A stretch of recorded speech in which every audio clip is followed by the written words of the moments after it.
All right, welcome. Today, we're jumping right into the kidney's plumbing system with a pretty cool clinical challenge. We're going to think like plumbers to solve some common puzzles, and it all comes down to one really simple model. So, let's get into it.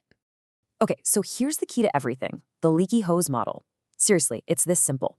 Imagine blood flowing into the kidney's filter through the afferent arteriole. That's our faucet. The filter itself, the glomerulus, is just a leaky hose in the middle. And then the blood flows out through the efferent arteriole. That's our drain.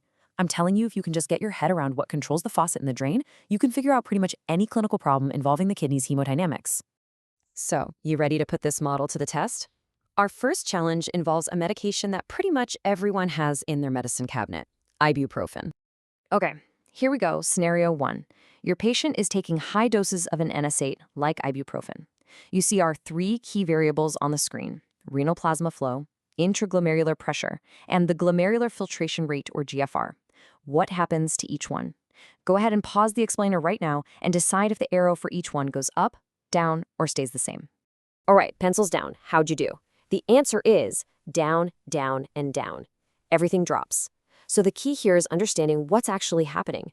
In the kidney, you have these things called prostaglandins, and you can think of them as the grease that keeps our faucet, the efferent arteriole, wide open and flowing freely. Ibuprofen blocks those prostaglandins. So when you take that away, the faucet constricts. It clamps down. And from there, it's just simple plumbing, right? You turn down the faucet, and of course, the flow goes down. The pressure inside the hose goes down. And the amount of water leaking out, the filtration rate, goes down too. Excellent. Let's move on to our second challenge. This time, we're dealing with another super common medication, one used for high blood pressure. Okay, new scenario. A patient is just starting on lisinopril. That's an ACE inhibitor, so it blocks the renin-angiotensin system. Looking at the same 3 variables, what's your call this time? Go ahead, pause here and lock in your answers. Okay, let's see the answers. Now this one's a little trickier, isn't it? The renal plasma flow actually goes up, but the pressure and the GFR both go down. So why is that? Well, lisinopril's whole job is to block angiotensin II, which is one of the most powerful things in the body for squeezing blood vessels. And angiotensin II just loves to clamp down on our drain, the efferent arteriole. So by blocking it, lisinopril basically throws that drain wide open. With the drain so open, it's easier for blood to get out, so the overall flow actually increases.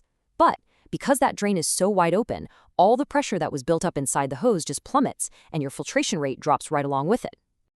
All right, you're doing great. Time for our final and, honestly, most critical scenario.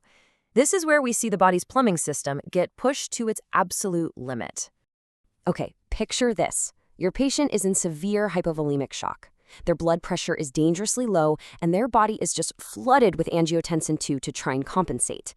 What happens to our 3 variables in this extreme situation? This is the toughest one yet. Go ahead and pause one last time and really think it through. You know, this scenario is just a brilliant example of the body fighting to survive. As you can see, the overall renal plasma flow absolutely tanks. It plummets. But look what happens to the pressure. That huge surge of angiotensin II clamps down on the drain, the efferent arteriole, like a vice. It basically clogs the drain on purpose.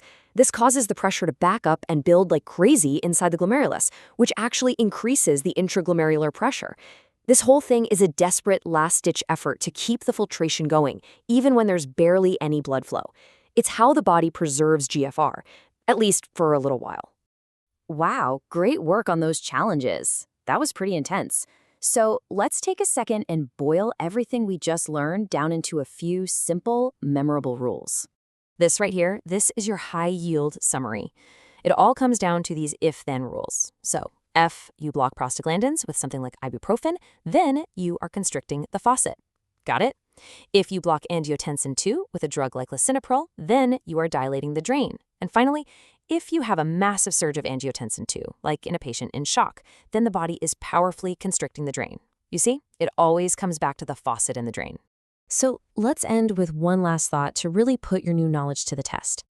Based on the model we just went through, why is combining an NSAID, which clamps the faucet, with an ACE inhibitor, which opens the drain, a notoriously devastating 1-2 punch for the kidneys? Think about it. You're turning the water supply way down and opening the drain wide at the exact same time. That's a classic recipe for acute kidney injury, and now you can visualize exactly why that happens. Thanks for joining me.